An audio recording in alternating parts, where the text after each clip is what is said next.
मैं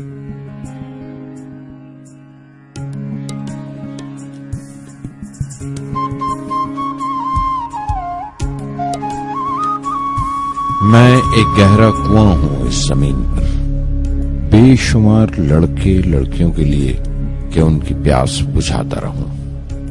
उसकी बेपनाह रहमत उसी तरह जर्रे जर्रे पर बरसती है जैसे कुआं सबकी प्यास बुझाता है। इतनी सी कहानी है मेरी, ज़ैनुल आबिदीन और आशी अम्मा के बेटे की कहानी। उस लड़के की कहानी जो अखबारें बेचकर अपने भाई की मदद करता था। उस शागिर्द की कहानी जिसकी परवरिश शिव सुब्रमण्य अय्यर और अय्यदुराई सोलोमन ने की। उस विद्यार्थी की कहानी जिसे पंडले मास्टर ने तालीम दी, MGK मेनन और प्रोफेसर साराभाई ने इंजीनियर की पहचान दी, जो नाकामियों और मुश्किलों में पलकर साइंसदान बना।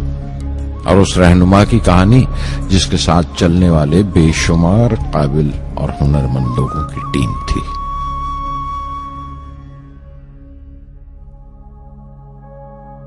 मेरी कहानी मेरे साथ खत्म हो जाएगी, क्योंकि दुनियावी मानों में मेरे पास कोई पूंजी नहीं है। मैंने कुछ हासिल नहीं किया, जमा नहीं किया, मेरे पास कुछ नहीं और कोई नहीं, न बेटा न बेटी न परिवार। मैं दूसरों के लिए मिसाल नहीं बनना चाहता, लेकिन शायद कुछ पढ़ने वालों को प्रेरणा मिले कि अंतिम सुख रूह और आत्मा की तस्कीन है। खुदा की रहमत उनकी वरासत है। मेरे परदादा अबुल, मेरे दादा फकीर और मेरे वालिद ज़ैनुल आबिदीन का खानदानी सिलसिला अब्दुल कलाम पर खत्म हो जाएगा, लेकिन खुदा की रहमत कभी खत्म नहीं होगी, क्योंकि वो अमर है, लाफानी है। पूर्णमद पूर्णमिदं पूर्णात् पूर्णमुदच्यते पूर्णस्य पूर्णमादाय पूर्णमेवावशिष्यते। ओम पूर्णमद पूर्णमिदं पूर्णात् पूर्णमुदच्यते पूर्णस्य पूर्णमादाय पूर्णमेवावशिष्यते। पूर्णमद पूर्णमिदं पूर्णात् पूर्णमुदच्यते पूर्णस्य पूर्णमादाय पूर्णमेवावशिष्यते। पूर्णमद पूर्णमिदं पूर्णात् पूर्णमुदच्यते पूर्णस्य पूर्णमादाय पूर्णमेवावशिष्यते।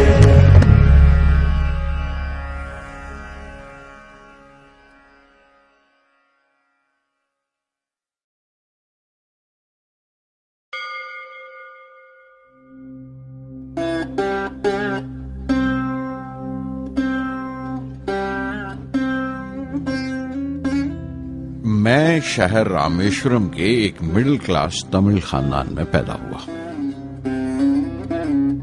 मेरे अब्बा ज़ैनुल आबिदीन के पास न तालीम थी न दौलत, लेकिन इन मजबूरियों के बावजूद एक दानाई थी उनके पास और हौसला था। और मेरी मां जैसी मददगार थी आशी अम्मा। उनकी कई औलादों में एक मैं भी था, बुलंद कामत माँ बाप का एक छोटे से कद वाला मामूली शक्ल सूरत का लड़का। अपने पुश्तैनी मकान में रहते थे हम, जो कभी 19वीं सदी में बना था। काफी वसी और पक्का मकान था रामेश्वरम की मस्जिद स्ट्रीट में। मेरे अब्बा हर तरह के ऐशो आराम से दूर रहते थे, मगर जरूरियात की तमाम चीजें मुयस्सर थीं। सच तो यह है कि मेरा बचपन बड़ा महफूज था, मादी तौर पर भी और जज्बाती तौर पर भी, मटीरियली एंड इमोशनली।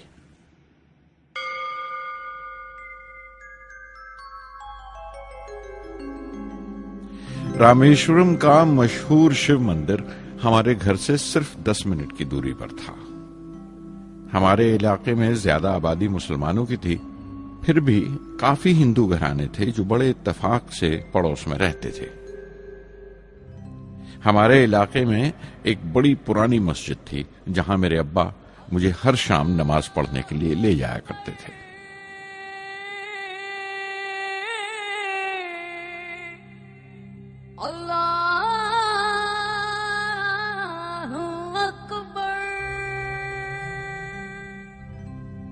रामेश्वरम मंदिर के बड़े पुरोहित पक्षी लक्ष्मण शास्त्री मेरे अब्बा के पक्के दोस्त थे। मेरी बचपन की यादों में आंकी हुई एक याद ये भी थी कि अपने अपने रवायती लिबास में बैठे हुए वो दोनों कैसे रूहानी मसलों पर देर देर तक बातें करते रहते थे। मेरे अब्बा मुश्किल से मुश्किल रूहानी मामलों को भी तमिल की आम जबान में बयान कर लिया करते थे। एक बार मुझसे कहा था, जब आफत आए तो आफत की वजह समझने की कोशिश करो, मुश्किलें हमेशा खुद को परखने का मौका देती हैं।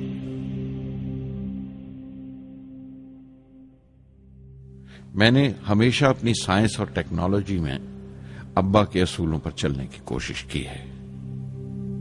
मैं इस बात पर यकीन रखता हूं कि हमसे ऊपर भी एक आला ताकत है, एक महान शक्ति है जो हमें मुसीबत, मायूसी और नाकामियों से निकालकर सच्चाई के मुकाम तक पहुंचाती है।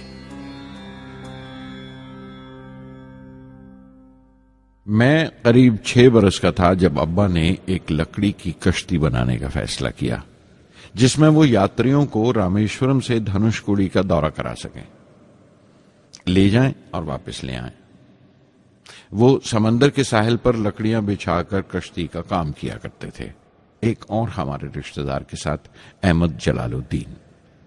बाद में उनका निकाह मेरी आपा जोहरा के साथ हुआ। अहमद जलालुद्दीन हालांकि मुझसे 15 साल बड़े थे, फिर भी हमारी दोस्ती आपस में जम गई थी। हम दोनों हर शाम लंबी सैर को निकल जाया करते थे।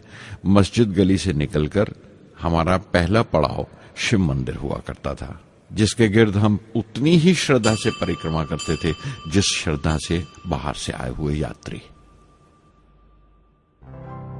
जलालुद्दीन ज्यादा पढ़ लिख नहीं सके उनके घर के हालात की वजह से, लेकिन मैं जिस जमाने की बात कर रहा हूं, उन दिनों हमारे इलाके में सिर्फ वही एक शख्स था जो अंग्रेजी लिखना जानता था।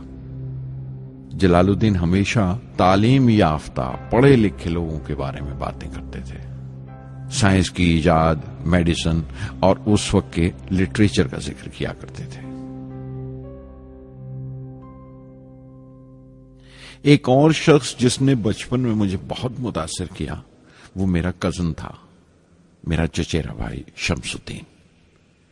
उसके पास रामेश्वरम में अखबारों का ठेका था और सब काम अकेले ही किया करता था। हर सुबह अखबार रामेश्वरम रेलवे स्टेशन पर ट्रेन से पहुंचता था। सन 1939 में दूसरी आलमगीर जंग शुरू हुई, द सेकेंड वर्ल्ड वॉर। उस वक्त मैं 8 साल का था। हिंदुस्तान को इत्तेहादी फौजों के साथ शामिल होना पड़ा और एक इमरजेंसी के हालात पैदा हो गए थे। सबसे पहली दुर्घटना यह हुई कि रामेश्वरम स्टेशन पर आने वाली ट्रेन का रुकना कैंसिल कर दिया गया और अखबारों का गट्ठा अब रामेश्वरम और धनुषकोडी के बीच से गुजरने वाली सड़क पर चलती ट्रेन से फेंक दिया जाता। शमसुद्दीन को मजबूरन एक मददगार रखना पड़ा जो अखबारों के गट्ठे सड़क से जमा कर सके। वो मौका मुझे मिला और शमसुद्दीन मेरी पहली आमदनी की वजह बना। हर बच्चा जो पैदा होता है वो कुछ समाजी और आर्थिक हालात से जरूर असरअंदाज होता है और कुछ अपने जज्बाती माहौल से भी। उसी तरह उसकी तरबियत होती है। मुझे दयानतदारी और सेल्फ डिसिप्लिन अपने अब्बा से विरासत में मिला था और मां से अच्छाई पर यकीन करना और रहमदिली। लेकिन जलालुद्दीन और शमसुद्दीन की सोहबत से जो असर मुझ पर पड़ा, उससे सिर्फ मेरा बचपन ही महज अलग नहीं हुआ, बल्कि आइंदा जिंदगी पर भी उसका बहुत बड़ा असर पड़ा।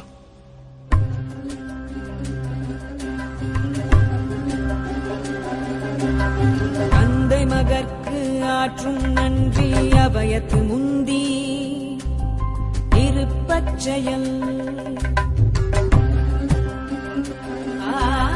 தந்தை மகற்கு ஆற்றும் நன்றி அபயத்து முந்தி இருப்பச்செயல்.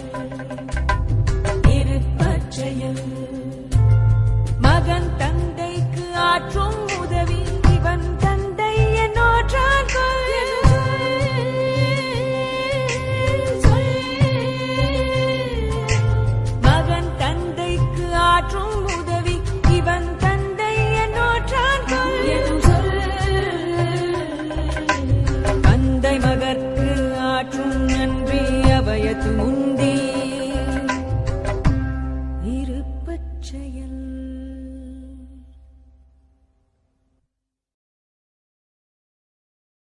फिर जंग खत्म हो गई और हिंदुस्तान की आजादी बिल्कुल यकीनी हो गई।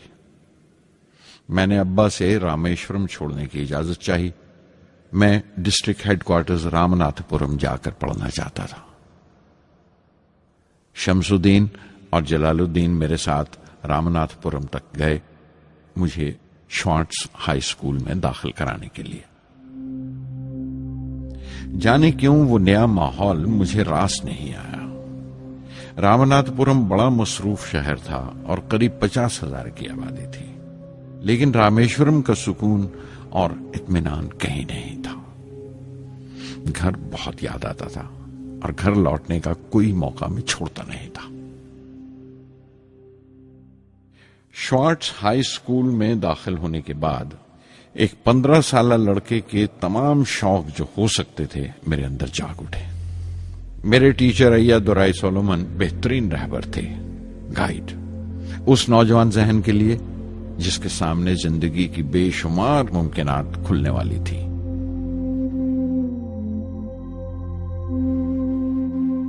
रामनाथपुरम के उस अरसे क़याम में उनसे मेरा रिश्ता उस्ताद शागिर्द या गुरु शिष्य से भी आगे निकल गया।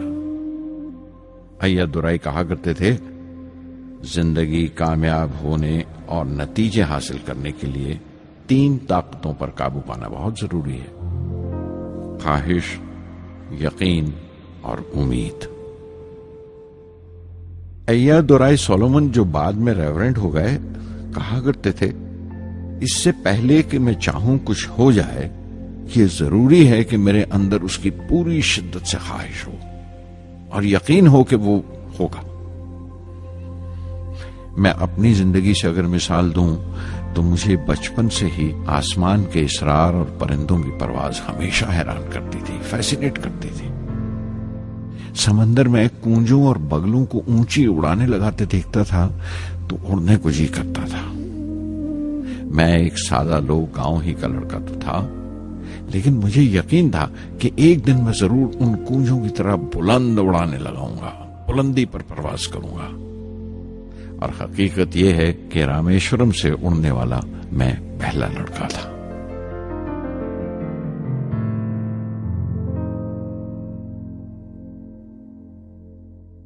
श्वार्ट्ज स्कूल में तालीम खत्म करते करते मेरे अंदर खुद एतमादी बस चुकी थी और मुझे यकीन था कि मैं जरूर कामयाबी हासिल करूंगा। मैं तालीम आगे जारी रखूंगा, उसमें कोई दूसरा ख्याल नहीं था। सन 1950 में मैं इंटरमीडिएट पढ़ने के लिए सेंट जोसेफ कॉलेज ट्रिची में दाखिल हो गया। जब बीएससी डिग्री के लिए मैंने सेंट जोसेफ कॉलेज में दाखिला लिया तो हायर एजुकेशन के माने सिर्फ इतने ही जानता था। ये नहीं जानता था कि हायर एजुकेशन के लिए कुछ और भी हो सकता है। न ये जानता था कि साइंस पढ़ के फ्यूचर के लिए और क्या मौके हासिल हो सकते हैं। बीएससी पास करने के बाद ही जान पाया कि फिजिक्स मेरा सब्जेक्ट नहीं था।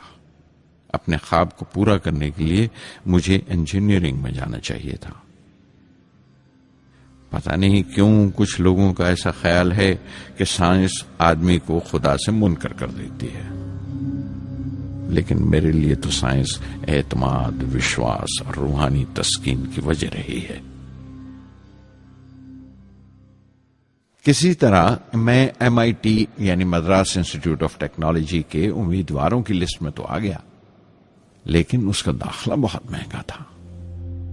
कम से कम 1,000 रुपए की जरूरत थी और मेरे अब्बा के पास इतने रुपए नहीं थे। उस वक्त मेरी अक्का, मेरी आपा जोहरा ने अपने सोने के कड़े और चेन बेचकर मेरी फीस का इंतजाम किया। मुझ पर उसकी उम्मीद और यकीन देखकर मैं पसीज गया।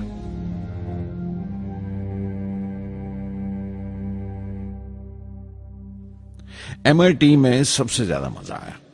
वहां 2 हवाई जहाज रखे देखकर जो उड़ान से बरी कर दिए गए थे, मुझे उनकी तरफ एक अजीब सा खिंचाव महसूस होता था। और जब सब लड़के हॉस्टल लौट जाते थे, मैं कई कई घंटे उनके पास बैठा रहता था। फर्स्ट ईयर मुकम्मल करने के बाद जब मुझे अपने ज्यादा खुसूसी मजमून चुनना थे, यानी अपनी स्पेशल ब्रांच का चुनाव करना था, तो मैंने फॉरेन एरोनॉटिकल इंजीनियरिंग का चुनाव कर लिया। MIT की तालीम के दौरान मुझे 3 टीचर्स ने बहुत मुतासिर किया। Professor Sponder, professor KAV Pandalai, professor Narasimha Rao. Professor Sponder technical aerodynamics सिखाते थे। एरोनॉटिकल इंजीनियरिंग में दाखिले से पहले मैंने उनसे सलाह ली थी। उन्होंने समझाया था कि मुझे मुस्तकबिल का फैसला करने से पहले मुस्तकबिल की मुमकिनात के बारे में नहीं सोचना चाहिए, बल्कि सोचना चाहिए एक अच्छी बुनियाद के लिए और अपने रुझान और इश्तियाक के बारे में कि उसमें कितनी शिद्दत है, मेरे एप्टीट्यूड्स और एस्पिरेशन में कितनी इंटेंसिटी है। मैं खुद भी होने वाले इंजीनियरिंग स्टूडेंट्स से कहना चाहता हूं कि जब वो अपना स्पेशलाइजेशन का चुनाव करें तो ये देखें कि उनमें कितना शौक है, कितना उत्साह है और लगन है उस शोबे में जाने के लिए। प्रोफेसर KAV पंडले ने मुझे एरोस्ट्रक्चर डिजाइन सिखाया और उसका तज्जिया भी, विश्लेषण, एनालिसिस भी। वो बड़े खुशदिल और दोस्त टीचर थे और हर साल कोई ना कोई नया तरीका, नया नजरिया लेकर आते थे कोर्स में। प्रोफेसर नरसिंह राव मैथमेटिशियन थे। वो एरोडायनेमिक्स की थ्योरी सिखाया करते थे। उनकी क्लास में दाखिल होकर मुझे मैथमेटिकल फिजिक्स बाकी तमाम सब्जेक्ट्स से ज्यादा अच्छा लगने लगा। साध संगी हरि हरि नाम चित्तारा चित्तारा, साध संगी हरि हरि नाम चित्तारा, सहज अनंतु होवे दिनु राति, अंकुर भलो हमारा, साध संगी साध संगी।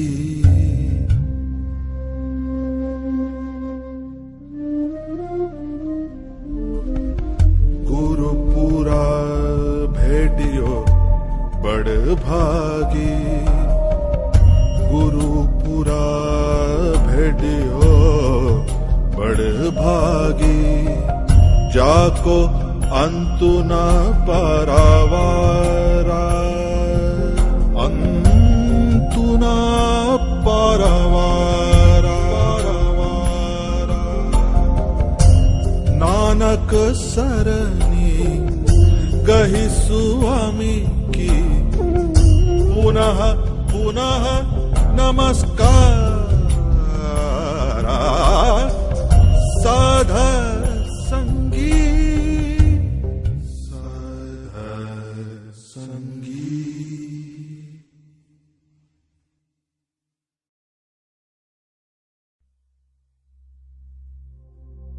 MIT से मैं बेंगलोर के हिंदुस्तान एरोनॉटिक्स लिमिटेड HAL में बतौर ट्रेनी दाखिल हो गया। HAL से जब मैं एरोनॉटिकल इंजीनियरिंग ग्रेजुएट बनकर निकला तो जिंदगी ने 2 मौके मेरे सामने खड़े कर दिए और दोनों मेरी परवाज के देरीना ख्वाब पूरे कर सकते थे। एक मौका था एयरफोर्स का, दूसरा मिनिस्ट्री ऑफ डिफेंस में directorate of technical development and production का। मैंने दोनों में अर्जी भेज दी और बैक वक्त दोनों से इंटरव्यू का बुलावा आ गया। एयरफोर्स के लिए मुझे देहरादून बुलाया गया था और डिफेंस के लिए दिल्ली। मेरे दोनों मुकाम 2000 किलोमीटर के फासले पर थे। ये पहला मौका था मेरा अपने वसी और विराट वतन को देखने का। खिड़की पर बैठा मैं इस देश की सरजमीन को पांव तले से बहता हुआ देख रहा था। हैरान था कि उत्तर की तरफ सफर करते हुए एक ही मुल्क का लैंडस्केप कैसे बदलता चला जाता है। मैं 1 हफ्ता दिल्ली में ठहरा, डिफेंस मिनिस्ट्री का इंटरव्यू दिया। इंटरव्यू अच्छा हुआ था। वहां से मैं देहरादून गया एयरफोर्स सिलेक्शन बोर्ड के इंटरव्यू के लिए। 25 उम्मीदवारों में मैं 9वें नंबर पर आया। मेरा दिल बैठ गया, बहुत मायूस हुआ और कई दिन तक अफसोस रहा कि एयरफोर्स में जाने का मौका मेरे हाथ से निकल गया। मैं ऋषिकेश चला गया, दिल पर यह बोझ लेकर कि आने वाले दिन बड़े सख्त होंगे।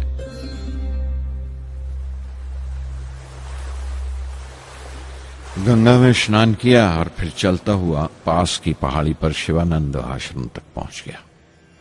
स्वामी शिवानंद से भेंट हुई। देखने में बिल्कुल गौतम बुद्ध लगते थे, सफेद दूधिया धोती और पांव में लकड़ी की खड़ाऊ।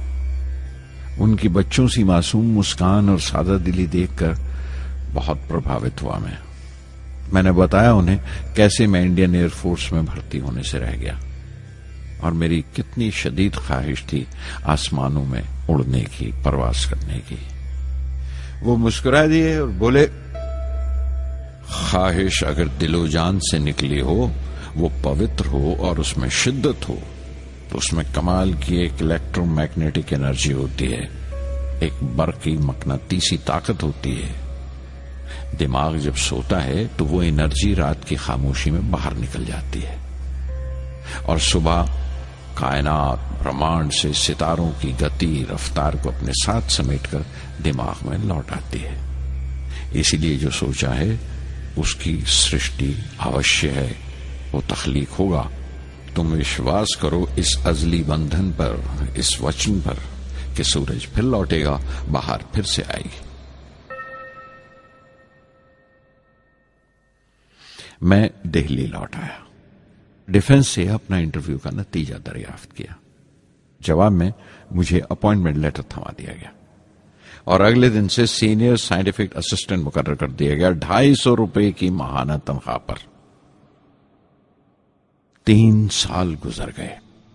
उन्हीं दिनों बेंगलोर में एरोनॉटिकल डेवलपमेंट एस्टेब्लिशमेंट ADE का एक नया महकमा खुला और मुझे वहां पोस्ट कर दिया गया। बेंगलोर कानपुर से बिल्कुल मुख्तलिफ शहर था। मैं अपने डायरेक्टोरेट की पोस्टिंग का पहला साल वहां गुजार चुका था।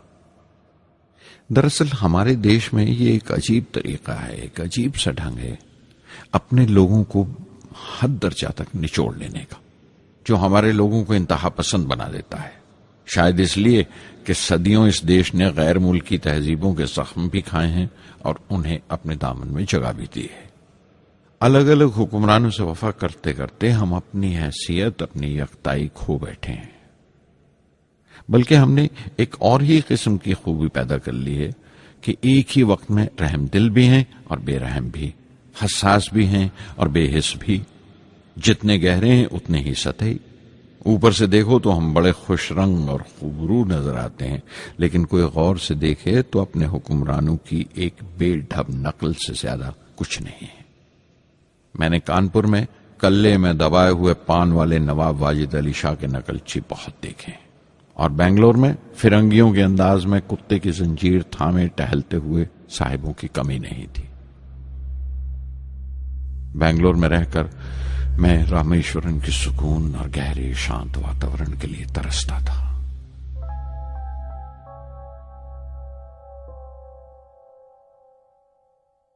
पहले साल तो ADE में कोई ज्यादा काम नहीं था।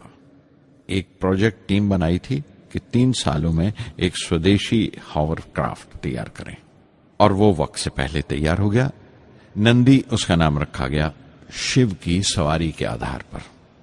उसका डिजाइन हमारी उम्मीद से ज्यादा अच्छा था, लेकिन मैं सख्त मायूस हुआ जब आपसी कंट्रोवर्सीज की बिना पर सारा प्रोजेक्ट बालाए ताक रख दिया गया, बंद कर दिया गया। Professor MGK Menon, Tata institute of fundamental research के डायरेक्टर, एक रोज अचानक ही हमारी जांच पड़ताल को आ पहुंचे। नंदी का जिक्र निकला। मुझसे पूछताछ करते हुए उन्होंने ख्वाहिश जाहिर की एक 10 मिनट की उड़ान के लिए। उसके 1 हफ्ता बाद की बात है।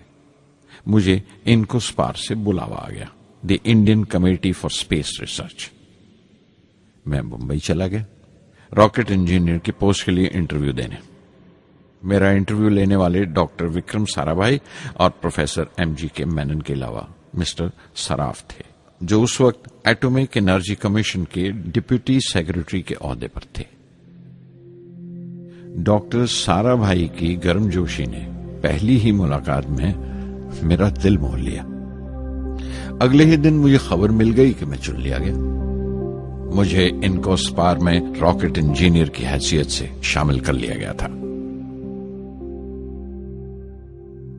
सन 1962 के देरीना हिस्से में कहीं इनकोस्पार ने थुम्बा में इक्वेटोरियल रॉकेट लॉन्चिंग स्टेशन बनाने का फैसला किया। थुम्बा केरला में त्रिवेंद्रम से परे एक दूर दराज के ऊंगते से गांव का नाम है। हिंदुस्तान में यह मॉडर्न रॉकेट बेस्ड रिसर्च की एक दबी सी इब्तदा थी, हल्की सी शुरुआत। उसके फौरन बाद ही मुझे 6 माह के लिए अमेरिका भेज दिया गया, नासा में रॉकेट लॉन्चिंग की ट्रेनिंग के लिए। जाने से पहले मैं थोड़ा सा वक्त निकालकर रामेश्वरम गया।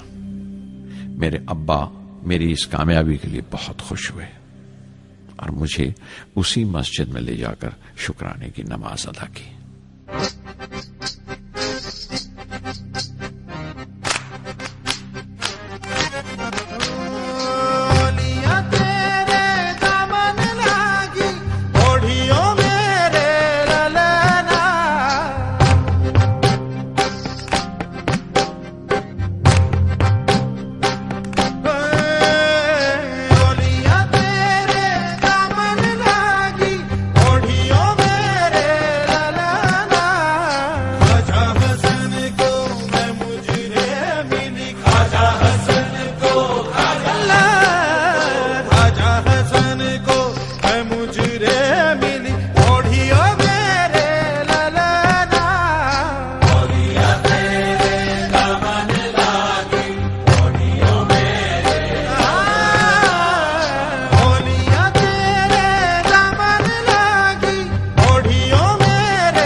NASA Langley research centre Virginia में मैंने अपने काम की शुरुआत की।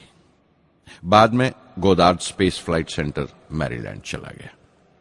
मैं अपना इंप्रेशंस अमेरिकन्स के बारे में बेंजामिन फ्रैंकलिन के इस जुमले से बयान कर सकता हूं, जिन बातों से तकलीफ होती है उनसे तालीम भी मिलती है। हिंदुस्तानी तंजीमों में, यहां की ऑर्गेनाइजेशंस में एक बड़ी मुश्किल है। जो ऊपर हैं वो बड़े मगरूर हैं, अपने से छोटों की, जूनियर्स और सबऑर्डिनेट्स की राय लेना अपनी हतक समझते हैं। कोई शख्स भी अपनी खूबी दिखा नहीं सकता अगर आप उसे मलामत ही करते रहें।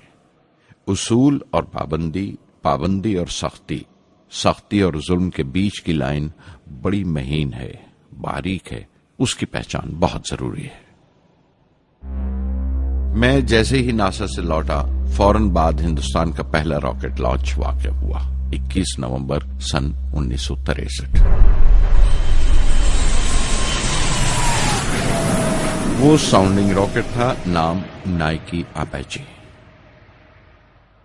नाइकी अपैची की कामयाबी के बाद प्रोफेसर साराभाई ने अपनी आरजू, अपने एक ख्वाब का इजहार किया, एक Indian satellite launch vehicle ISLV का सपना। हिंदुस्तानी रॉकेट का ख्वाब 20वीं सदी में एक तरह से 18वीं सदी का ख्वाब भी कहला सकता है, जो टीपू सुल्तान ने देखा था। टीपू सुल्तान की फौज में 27 ब्रिगेड थे जो खुशून कहलाते थे, और हर एक ब्रिगेड में एक दस्ता था रॉकेटमैन का जो साथ रहा करता था और जुर्क्स कहलाता था। जब टीपू सुल्तान मारा गया तो अंग्रेजों ने 700 रॉकेट्स और 900 रॉकेट के सब सिस्टम्स बरामद किए 1799 में तिरुकन्नाहल्ली की जंग के बाद। वो रॉकेट्स विलियम कॉन्गरीव ने इंग्लैंड भिजवा दिए जांच पड़ताल के लिए, उसकी तकनीक समझने के लिए, जिसे आज की साइंसी जबान में हम रिवर्स इंजीनियरिंग कहते हैं। टीपू सुल्तान की मौत के साथ उस ख्वाब की भी मौत हो गई, कम से कम 150 साल के लिए। पंडित जवाहरलाल नेहरू की बदौलत वो रॉकेटरी का ख्वाब एक बार फिर हिंदुस्तान में जिंदा हुआ। प्रोफेसर साराभाई ने उस ख्वाब को हकीकत बनाने की जिम्मेदारी अपने सर ले ली।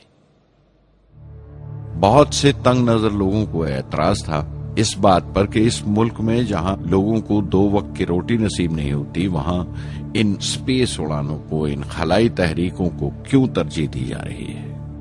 लेकिन प्रधानमंत्री पंडित नेहरू और प्रोफेसर साराभाई के नजरिए में किसी किस्म का मुबालगा नहीं था। उनके नजरिए बिल्कुल साफ थे कि अगर दुनिया के मुल्कों में और दुनिया के मसलों में कोई हिस्सा लेना है, शिरकत करनी है, हिंदुस्तान को कोई हैसियत हासिल करनी है, तो साइंस और टेक्नोलॉजी की तरक्की और खुद मुख्तारी, सेल्फ रिलायंस अशद जरूरी है। और उनका मकसद ताकत का मुजाहिरा हरगिज नहीं था। सहज पके सो मीठा होए। थुम्बा में 2 रॉकेट सहज पके मगर कामयाब हुए, एक रोहनी, दूसरा मेनिका। अगला साल लगा ही था जब प्रोफेसर साराभाई ने मुझे दिल्ली बुला भेजा। एक मीटिंग थी और मीटिंग में ग्रुप कैप्टन वीएस नारायणन से मेरा तारुफ कराया गया, जो एयर हेडक्वार्टर्स से थे। प्रोफेसर साराभाई ने रेटो तैयार करने का इरादा जाहिर किया, rocket assisted take off system, एक मिलिट्री एयरक्राफ्ट जो रॉकेट की मदद से उड़ाया जा सके बड़ी छोटी सी जगह में। शाम तक यह खबर भी आम हो गई कि हिंदुस्तान एक खुद साख्ता मिलिट्री एयरक्राफ्ट तैयार कर रहा है और मैं उस प्रोजेक्ट का मुख्तार हूं, जिम्मेदार हूं। मैं कई तरह के जज्बात से भर गया, खुश भी था, शुक्रगुजार भी, खुशकिस्मत भी, और एक एहसास हुआ तकमील का, फुलफिलमेंट का। 19वीं सदी के एक शायर की ये सतरें बहुत याद आई। हर दिन के लिए तैयार रहो, हर दिन को एक तरह ही मिलो। जब ओखली हो बर्दाश्त करो, जब दस्ता हो तो वार करो। रेटो पे काम करते हुए 2 अहम वाकयात हुए। पहला तो यह था कि अपने देश में पहली बार स्पेस रिसर्च का 10 साला प्रोग्राम तैयार हुआ, जिसके ऑथर थे प्रोफेसर साराभाई। मेरे लिए वो एक ऐसा रूमानी मैनिफेस्टो था जैसे स्पेस से इश्क करने वाले किसी शायर की रूमानी नज्म हो, जैसे कोई अपने देश के आसमान से इश्क करने लगा हो। और दूसरा वाकया मिनिस्ट्री ऑफ डिफेंस में मिसाइल पैनल का तैयार होना। नारायणन और मैं, हम दोनों उस पैनल के मेंबर थे। उस वक्त तक भविष्य की आने वाली SLV सैटेलाइट लॉन्च व्हीकल का नाक नक्शा भी तैयार हो चुका था। प्रोफेसर साराभाई अपने देरीना ख्वाब को ताबीर देने के लिए कुछ और साथियों का चुनाव कर चुके थे। मैं खुद को खुशकिस्मत समझता हूं कि मुझे उस प्रोजेक्ट का लीडर चुना गया। उस पर प्रोफेसर साराभाई ने मुझे एक और जिम्मेदारी भी सौंपी कि लॉन्च की 4थी स्टेज मैं ही डिजाइन करूं। यह मामूल था, मेरा आदत थी कि हर मिसाइल पैनल की मीटिंग के बाद मैं जाकर प्रोफेसर साराभाई को पूरी तफसील, पूरी रिपोर्ट देता था।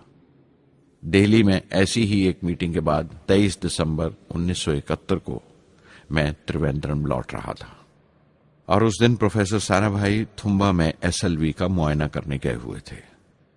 दिल्ली एयरपोर्ट के लाउंज से मैंने उन्हें फोन किया, पैनल मीटिंग की तफसील बताई। प्रोफेसर साराभाई ने मुझे कहा कि मैं त्रिवेंद्रम एयरपोर्ट पर उनका इंतजार करूं। मैं जब त्रिवेंद्रम पहुंचा तो फिजा में एक मातम बिछा हुआ था। मुझे खबर दी गई कि प्रोफेसर साराभाई नहीं रहे। चंद घंटे पहले दिल का दौरा पड़ने से उनका इंतकाल हो गया। मैं थर्रा के रह गया। चंद घंटे पहले ही तो मैंने उनसे बात की थी। मेरे लिए वो बहुत बड़ा सदमा था। प्रोफेसर साराभाई मेरी नजर में इंडियन साइंस के राष्ट्रपिता हैं, जैसे राष्ट्र के पिता महात्मा गांधी हैं। उन्होंने अपनी टीम से रहनुमा पैदा किए और खुद अपने अमल से उनके लिए मिसाल साबित हुए।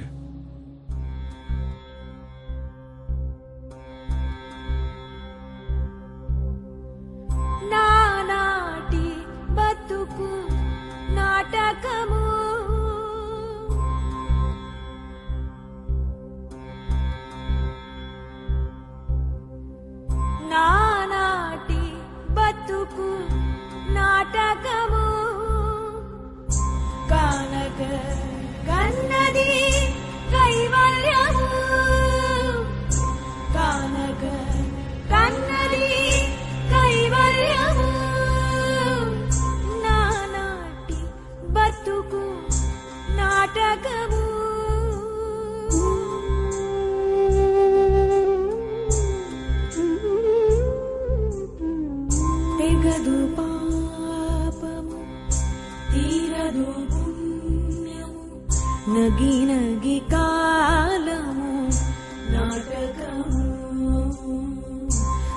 తీరదు పాపము తీరదు పుణ్యము నగి నగి కాలము నాటకము యగువన శ్రీ వెంకటేశ్వరుడేరికే యగువన శ్రీ వెంకటేశ్వరుడేరికే గగనము నీతిది కైవల్యము గగనము నీతిది కైవల్యము కైవల్యము.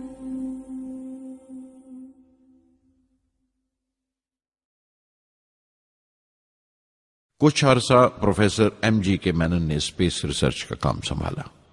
बिलाखिर प्रोफेसर सतीश धवन को Indian space research organisation ISRO की जिम्मेदारी सौंप दी गई. तुम्बा का पूरा कॉम्प्लेक्स एक बड़े पैमाने पर स्पेस सेंटर बना दिया गया और Vikram Sarabhai space centre VSSC का नाम दिया गया. जिसने वो सेंटर कायम किया था उसी के नाम से उस जगह की श्रद्धांजलि पेश की गई. मशहूर मेटलर्जिस्ट डॉक्टर ब्रह्म प्रकाश VSSC के पहले डायरेक्टर मुकर्रर हुए. कोई भी शख्स अपनी जिम्मेवारी में तभी कामयाब हो सकता है अगर वो बारसूख हो, मोतबर हो और अपने फैसलों के लिए उसे सही हद तक आजादी हो. शायद निजी जिंदगी में भी तसल्ली का यही एक रास्ता है. आजादी और जिम्मेवारी एक साथ हो तभी वो तस्कीन और खुशी का बायस हो सकती है. और जाती आजादी हासिल करने के लिए मैं 2 रास्ते तजवीज कर सकता था जो मैंने इख्तियार किए. पहला तो यह कि अपनी तालीम और तरबियत को बढ़ावा दो. इल्म, नॉलेज बड़ा कारआमद हथियार है, बहुत काम आता है. इल्म जितना ज्यादा होगा उतनी ज्यादा आजादी के हकदार होगे. इल्म वो पूंजी है जो कोई छीन नहीं सकता. टीम की रहनुमाई तभी मुमकिन है अगर आपकी जानकारी मुकम्मल हो, अप टू डेट हो. कामयाब रहनुमा बनने के लिए जरूरी है कि दिन का काम जब खत्म हो आप पिछले काम का जायजा लें, अगले दिन के काम की तैयारी करें. दूसरा तरीका यह है कि अपने काम को अपना फख्र समझें, गर्व समझें और जरूरी है कि अपने अंदर की शक्ति की सही जानकारी हो. जो करो उस पर यकीन रखो या जिस पर यकीन हो वही करो, वरना दूसरों के ईमान का शिकार बनते रहोगे. SLV प्रोजेक्ट के पहले 3 सालों में साइंस के बहुत से नए नए इसरार खुले और आहिस्ता आहिस्ता साइंस और टेक्नोलॉजी का फर्क समझ आने लगा. रिसर्च और अमल, डेवलपमेंट का फासला पता चलने लगा. किसी भी इजाद में गलतियां होना लाजमी है, लेकिन हर गलती कामयाबी की तरफ एक और कदम उठाती है, एक और सीढ़ी बन जाती है. किसी भी तख्लीक की तरह SLV-3 की तख्लीक भी कई दर्दनाक लम्हों से गुजरी. एक रोज जब मैं और मेरे तमाम साथी अपने कामों में पूरी तरह डूबे हुए थे, मेरे घर से एक मौत की इत्तला पहुंची. मेरे दोस्त और हमदर्द मेरे बहनोई जलालुद्दीन का इंतकाल हो गया था. कुछ देर के लिए तो मैं सुन्न होकर रह गया.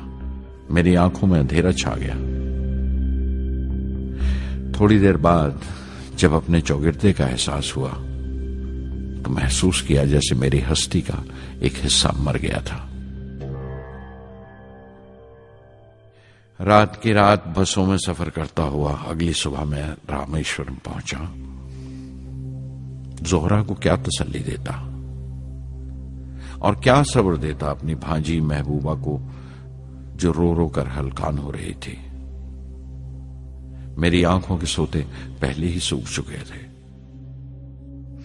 थुम्बा लौटकर बहुत दिनों तक सारा कामकाज, सारी मसरूफियत बेमानी लगने लगी. बहुत दिनों तक बहुत मलाल लगा, सब बेमानी लगता था. प्रोफेसर धवन देर देर तक हौसला देते थे. कहते SLV पर जैसे जैसे काम आगे बढ़ेगा मुझे सब्र महसूस होगा और ये मायूसी कम होते होते गुजर जाएगी. 1976 में मेरे अब्बा ज़ैनुल आबदीन 102 साल की उम्र में वहीं रामेश्वरम में इंतकाल फरमा गए। 15 पोते पोतियां छोड़कर गए थे पीछे और एक पड़पोता। दुनियावी तौर पर वो सिर्फ एक और बुजुर्ग की मौत थी। कोई बड़ा मातम नहीं हुआ, झंडा नहीं उतारा गया, न अखबारों ने स्याह हाशिए दिए, न सियासतदान थे वो, न विद्वान कोई, न कोई बड़े सरमायादार। एक सीधे सादे इंसान थे, फरिश्ता सिफत। और हर उस बात की वजह थे जो दानाई और पारसाई की राह दिखाती है।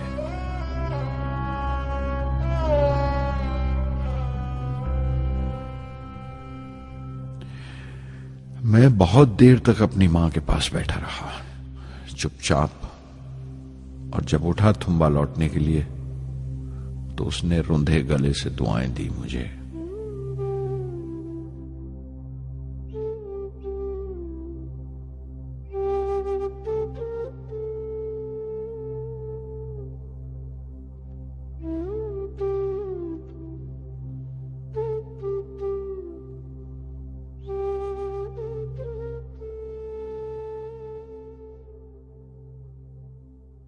SLV-3 अपोजी रॉकेट जो फ्रांस से उड़ाई जाने वाली थी, अचानक कुछ मुश्किलों का शिकार हो गई। मुझे फौरन फ्रांस जाना पड़ा। मैं रवाना होने ही वाला था कि मेरी मां की मौत की खबर पहुंची। यके बाद दीगरे 3 मौतें हो गई मेरे घर में। उस वक्त मुझे अपने काम में पूरे ध्यान की जरूरत थी। 100% लगन से काम करने की ख्वाहिश किसी और लगन की गुंजाइश नहीं छोड़ती। मुकम्मल नीति और पूरी लगन से SLV-3 का ख्वाब 1979 के दरमियान में जाकर पूरा हुआ। हमने SLV-3 की परवाज का दिन 10 अगस्त 1979 तय किया था। 23 मीटर लंबा 4 स्टेजेस का ये रॉकेट 17 टन का वजन लेकर 7:58 पर बड़ी कजदाई से उड़ा और खला की तरफ रवाना हुआ।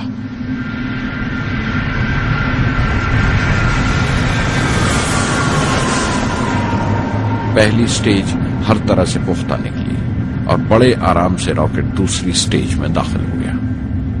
हम सब दम खुद रह गए, सांस रोके बैठे थे। हमारे बरसों का ख्वाब आसमान की तरफ सफर कर रहा था।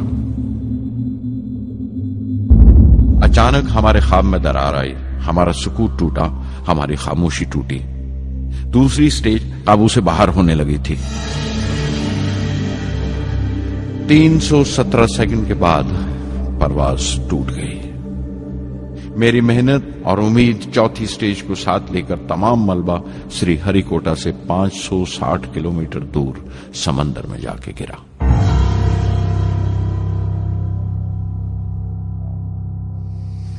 इस हादसे से हम सबको सख्त सदमा पहुंचा। मैं गम और गुस्से से भर गया, नुचड़ गया, बिल्कुल जिस्मानी तौर पर भी और जहनी तौर पर भी। मैं सीधा अपने कमरे में गया और बिस्तर में धंस गया। मैंने अपने कंधे पर एक दिलासे का हाथ महसूस किया तो आंख खोली। दोपहर ढल चुकी थी, शाम करीब थी। डॉक्टर ब्रह्म प्रकाश मेरे सराहने बैठे थे। उनकी इस हमदर्दी ने छू लिया मुझे। मैं उदास था, मायूस था, लेकिन अकेला नहीं।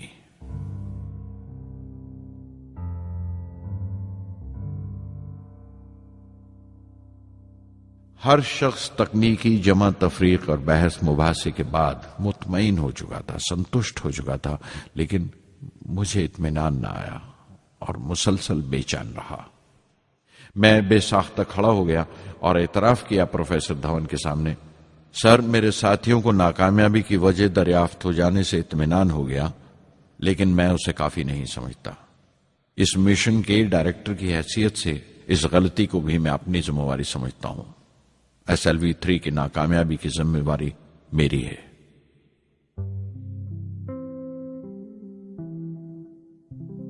साइंस का काम कमाल दर्जा उत्साह भी देता है, खुशी भी और उतनी ही गहरी मायूसी भी।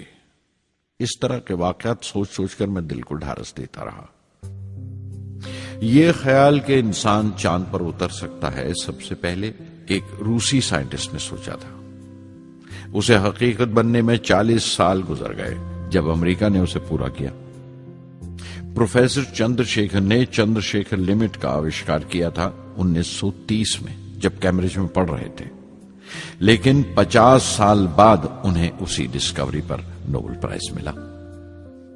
वॉन ब्रॉन अपनी सैटर्न लॉन्च व्हीकल से आदमी को चांद पर उतारने से पहले कितनी सारी नाकामियों से गुजरे होंगे। पहाड़ की चोटी पर उतरने से पहाड़ पर चढ़ने का तजुर्बा नहीं मिलता। जिंदगी पहाड़ की चढ़ानों पर मिलती है, चोटी पर नहीं। चढ़ानों पर ही तजुर्बे मिलते हैं और जिंदगी मंचती है और टेक्नोलॉजी तरक्की करती है। चोटी पर पहुंचने की कोशिश ही में चढ़ानों का इल्म हासिल होता है। मैं एक एक कदम चलता रहा, चढ़ता रहा चोटी की तरफ।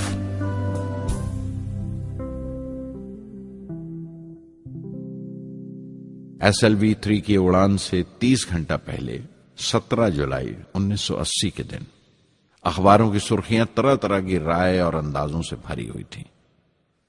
ज्यादातर रिपोर्टर्स ने पहली SLV की उड़ान याद दिलाई थी कि किस तरह वो रॉकेट फेल हो गया था और उसका मलबा समंदर में जाकर गिरा था। कुछ लोगों ने तो देश की दूसरी खामियों का जिक्र करते हुए भी उसे SLV-3 से जोड़ दिया था। मैं जानता था कि अगले दिन का नतीजा हमारे फ्यूचर के स्पेस प्रोग्राम का फैसला करने वाला है। मुख्तसर ये कि सारी कौम की नजरें हम पर गड़ी हुई थीं। 18 जुलाई 1980 सुबह 8:03 पर हिंदुस्तान का पहला सैटेलाइट लॉन्च व्हीकल उड़ा।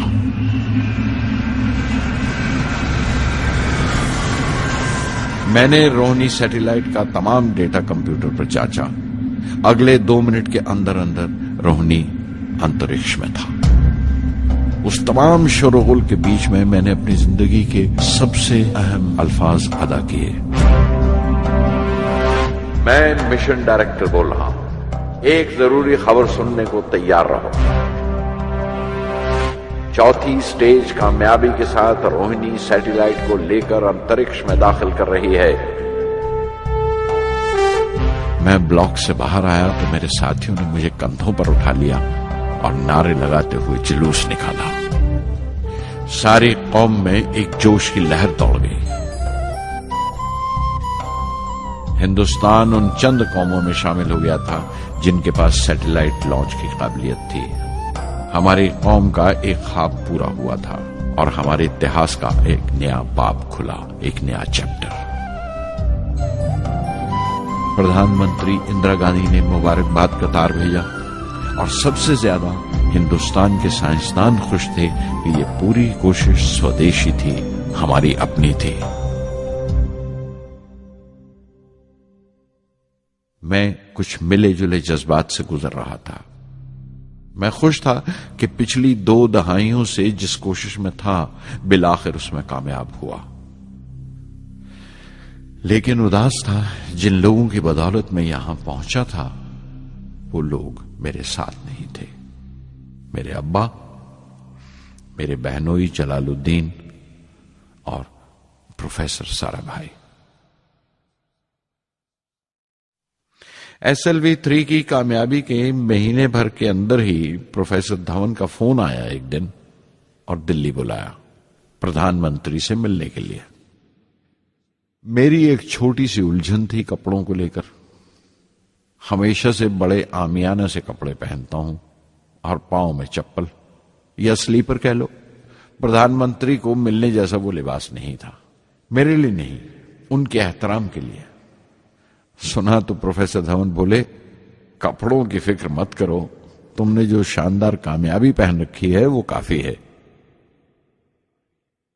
रिपब्लिक डे 1981 मेरे लिए एक बड़ी खुशखबरी लेकर आया कि मुझे पद्म भूषण से नवाजा गया है। मैंने अपने कमरे को बिस्मिल्लाह खां की शहनाई से भर लिया। शहनाई की गूंज मुझे कहीं और ही ले गई। मैं रामेश्वरम पहुंच गया, मां के गले लगा। अब्बा ने मेरे बालों को उंगलियों से सहलाया और मेरा दोस्त, मेरा रफीक जलालुद्दीन मस्जिद गली में जमा हुए लोगों में मेरे इनाम का ऐलान कर रहा था। मेरी बहन जोहरा ने मीठा बनाया घर में। पक्षी लक्ष्मण शास्त्री ने मेरे माथे पर तिलक लगाया। फादर सोलोमन ने मेरे हाथ में सलीब देकर दुआ पढ़ी और प्रोफेसर सारा भाई को देखा। उनके चेहरे पर मुस्कुराहट थी, फख्र था। जो पौधा वो लगाकर गए थे अब पूरा पेड़ बन चुका था, जिसके फल हिंदुस्तान की आवाम तक पहुंच रहे थे।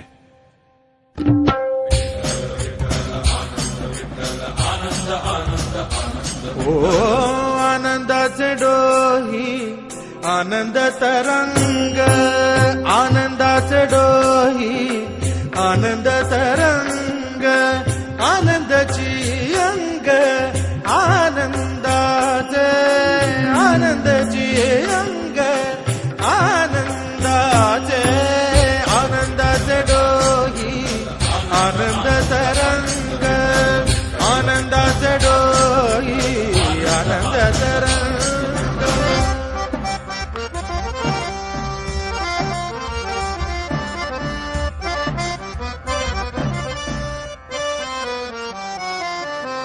गर्भाचे आवडी मातेचा डोहळा, तेथीचा जीवळा येथे बिंबे।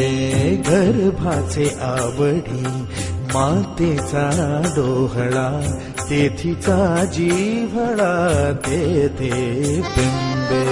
तुका म्हणे तैसा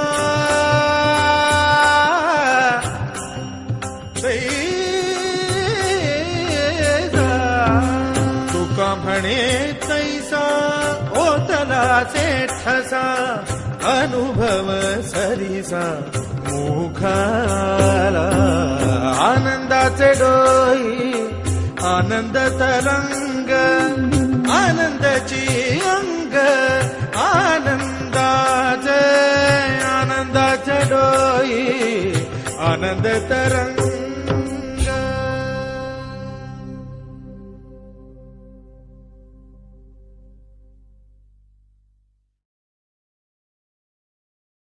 पहली जून 1982 मैंने defence research and development laboratory DRDL की जिम्मेवारी संभाल ली।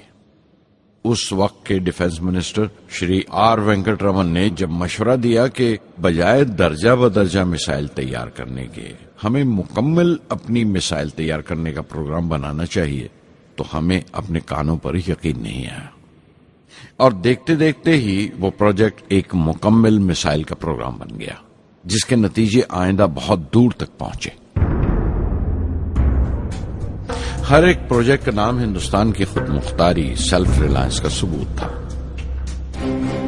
सरफेस टू सरफेस मिसाइल का नाम पृथ्वी रखा गया, टैक्टिकल कोर व्हीकल को त्रिशूल का नाम दिया गया, surface to air defence system Akash कहलाया, एंटी टैंक मिसाइल प्रोजेक्ट को नाग के नाम से पुकारा गया और मेरे देरीना ख्वाब रेक्स को यानी re entry experiment launch vehicle को मैंने अग्नि का नाम दिया।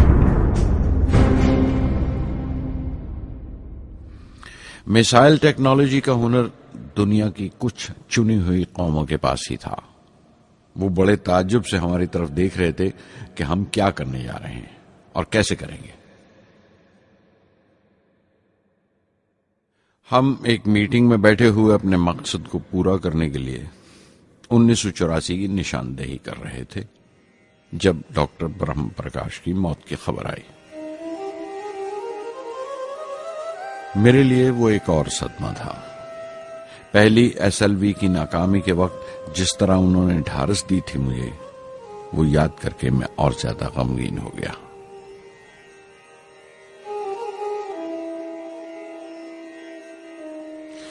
प्रोफेसर सारा भाई अगर VSSC के निर्माता थे, बनाने वाले थे, तो डॉक्टर ब्रह्म प्रकाश उसके आमिल थे, एग्जीक्यूटर थे। उनकी विनम्रता ने मुझे बड़ी हद तक नरम कर दिया। और मैंने अपनी तुंद मिजाजी पर काफी काबू कर लिया। उनकी हलीमी सिर्फ अपनी खूबियों तक ही महदूद नहीं थी, बल्कि अपने से छोटों को इज्जत देना भी उनकी आदत में शामिल था। उनके बर्ताव और सुलूक में ये बात नजर आ जाती थी कि कोई शख्स भी खामियों से खाली नहीं है। यहां तक कि अफसर भी, लीडर भी, रहनुमा भी। वो बहुत बड़े दानिश्वर थे। एक कमजोर से शरीर के अंदर उनमें बच्चों की सी मासूमियत थी। मुझे वो हमेशा साइंसदानों में संत नजर आते थे।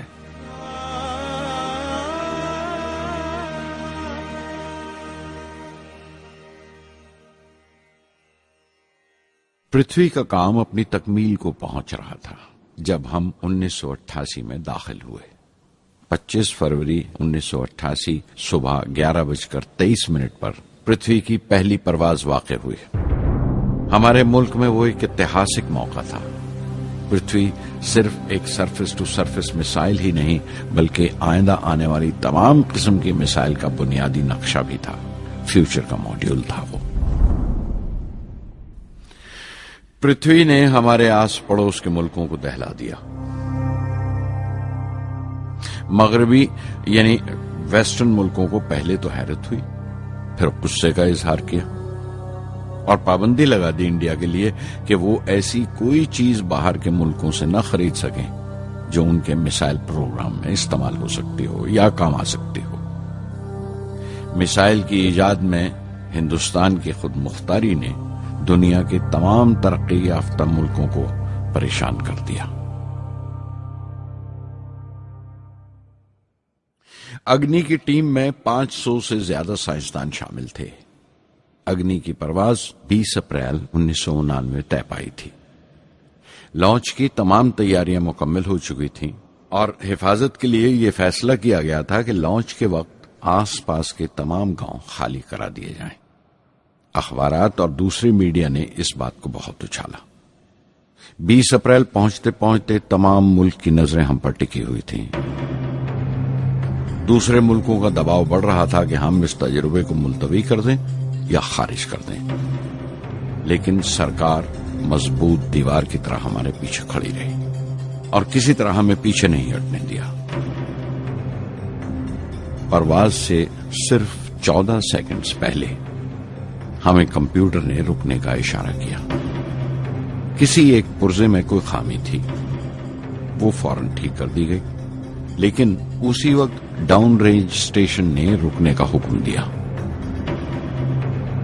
चंद सेकंड्स में कई रुकावटें सामने आ गईं और परवाज मुलतवी कर दी गई। अखबारात ने आस्तीनें चढ़ा ली। हर बयान ने अपनी अपनी तरह की वजूहात निकाल ली। कार्टूनिस्ट सुधीर दार ने एक कार्टून शाया किया जिसमें एक खरीदार कुछ सामान दुकानदार को वापस करते हुए कह रहा था, अग्नि की तरह वो भी नहीं चली। एक कार्टून में दिखाया गया कि साइंसदान कह रहा है, सब ठीक था, स्विच बटन नहीं चला। हिंदुस्तान टाइम्स के कार्टून में एक नेता रिपोर्टर को समझा रहा है, डरने की कोई बात नहीं, ये बड़ी अमन पसंद अहिंसावाद की मिसाइल है, इससे कोई मरेगा नहीं। करीब 10 रोज दिन रात काम चला मिसाइल की दुरुस्ती पर और आखिरकार साइंसदानों ने एक नई तारीख तय की अग्नि की परवाज के लिए। मगर फिर वही हुआ। 10 सेकंड पहले कंप्यूटर ने रुकावट का इशारा किया। पता चला एक पुर्जा काम नहीं कर रहा है। परवाज फिर मुलतवी कर दी गई। ऐसी बात किसी भी साइंसी तजुर्बे में हो जाना आम बात है। गैर मुल्कों में भी बहुत बार होता है, लेकिन उम्मीद से भरी हुई कौम हमारी मुश्किलें समझने को तैयार नहीं थी। हिंदू अखबार में केशव का एक कार्टून छपा जिसमें एक देहाती कुछ नोट गिनते हुए कह रहा था, मिसाइल के वक्त गांव से हट जाने का मुआवजा मिला है। 2-4 बार और ये तजुर्बा मुलतवी हुआ तो मैं पक्का घर बनवा लूंगा। अमोल बटर वालों ने अपने होर्डिंग पर लिखा, अग्नि को ईंधन के लिए हमारे बटर की जरूरत है। अग्नि की मुरम्मत का काम जारी रहा। आखिरकार एक बार फिर 22 मई की तारीख अग्नि की परवाज के लिए तय पाई। उसकी पिछली रात doctor Arunachalam, general KN Singh और मैं डिफेंस मिनिस्टर KC पंत के साथ चहलकदमी कर रहे थे। पूरे चांद की रात थी, हाई टाइड का वक्त था और लहरें गरज गरज कर खुदा की अजमत का नाम ले रही थी। कल अग्नि की परवाज कामयाब होगी या नहीं, बार बार यही सवाल हमारे दिमाग में गूंज रहा था।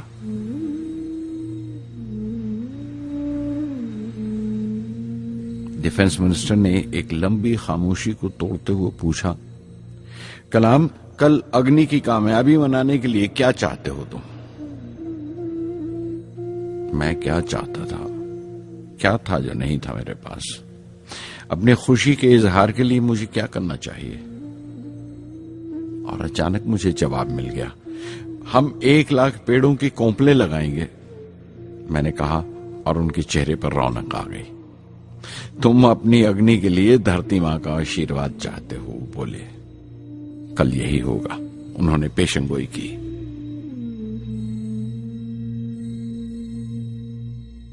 अगले दिन सुबह 7:10 पर अग्नि लॉन्च हुई। कदम कदम सही निकला।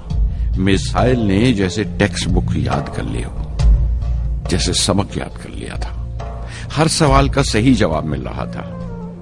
लगता था एक लंबे खौफनाक ख्वाब के बाद एक खूबसूरत सुबह ने आंख खोली है। 5 साल की मुशक्कत के बाद हम इस लॉन्च पैड पर पहुंचे थे। इसके पीछे 5 लंबे सालों की नाकामयाबी, कोशिशें और इम्तिहान खड़े थे। इस कोशिश को रोक देने के लिए हिंदुस्तान ने हर तरह के दबाव बर्दाश्त किए थे, लेकिन हमने कर दिखाया जो करना था। मेरी जिंदगी का सबसे कीमती लम्हा था वो मुट्ठी भर सेकंड्स, 600 सेकंड की वो परवाज जिसने हमारी बरसों की थकान दूर कर दी, बरसों की मेहनत को कामयाबी का तिलक लगाया। उस रात मैंने अपनी डायरी में लिखा, अग्नि को इस नजर से मत देखो। ये सिर्फ ऊपर उठने का साधन नहीं है, न शक्ति की नुमाइश है। अग्नि एक लौ है जो हर हिंदुस्तानी के दिल में जल रही है।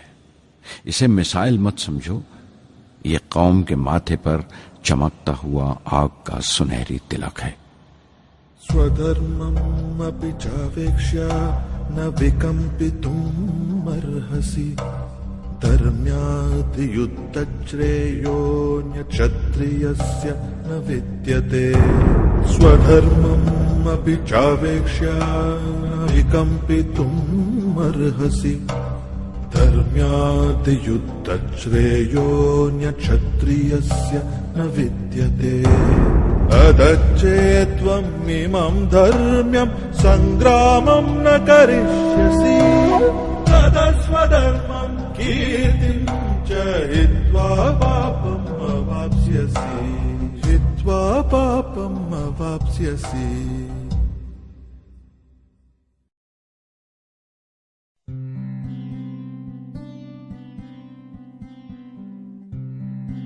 $1990 के रिपब्लिक डे पर देश ने मिसाइल प्रोग्राम की कामयाबी का जश्न मनाया। मुझे पद्म विभूषण से नवाजा गया और डॉक्टर अरुणाचलम को भी। 10 साल पहले पद्म भूषण की यादें एक बार फिर हरी हो गईं। रहन सहन मेरा अब भी वैसा ही था जैसा तब था। 10 बाय 12 का एक कमरा किताबों से भरा हुआ और कुछ जरूरत का फर्नीचर जो किराए पर लिया था। फर्क इतना ही था कि तब यह कमरा त्रिवेंद्रम में था, अब हैदराबाद में। वेटर मेरा नाश्ता लेकर आया, इडली और छाछ, और आंखों में एक खामोश मुस्कुराहट, मुबारकबाद की। मैं अपने हमवतनों की इस नवाजिश से छलक गया।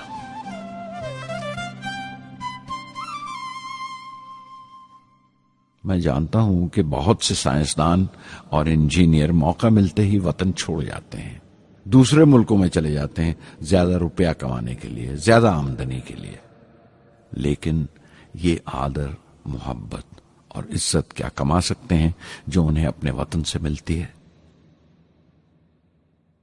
15 अक्टूबर 1991 में 60 साल का हो गया। मुझे अपने रिटायरमेंट का इंतजार था। चाहता था कि गरीब बच्चों के लिए एक स्कूल खोलूं। ये वो दिन थे जब मैंने सोचा कि अपनी जिंदगी के तजुर्बे, मुशाहिदे और वो तमाम बातें कलमबंद करूं जो दूसरों के काम आ सकें।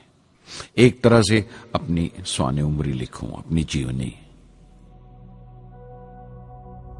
मेरे ख्याल में मेरे वतन के नौजवानों को एक साफ नजरिए और दिशा की जरूरत है। तभी ये इरादा किया कि मैं उन तमाम लोगों का जिक्र करूं जिनकी बदौलत मैं ये बन सका जो मैं हूं। मकसद ये नहीं था कि मैं कुछ बड़े बड़े लोगों के नाम लूं, बल्कि ये कि कोई शख्स कितना भी छोटा क्यों ना हो, उसे हौसला नहीं छोड़ना चाहिए।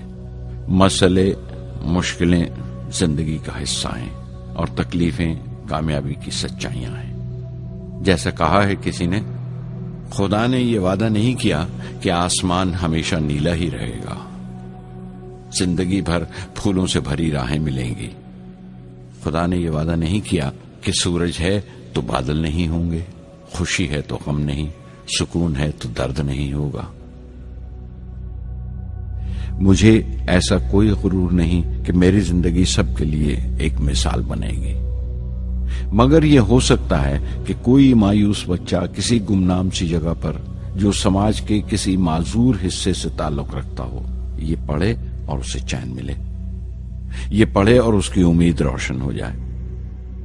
हो सकता है ये कुछ बच्चों को नाउमीदी से बाहर ले आए और जिसे वो मजबूरी समझते हैं वो मजबूरी ना लगे।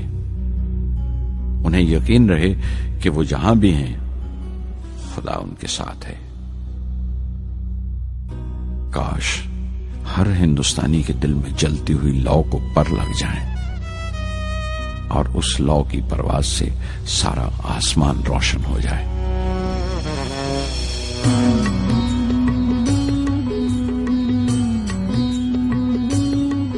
ये ज़मीं मेरी, मेरा आसमां, बड़ा खूबसूरत है जहां।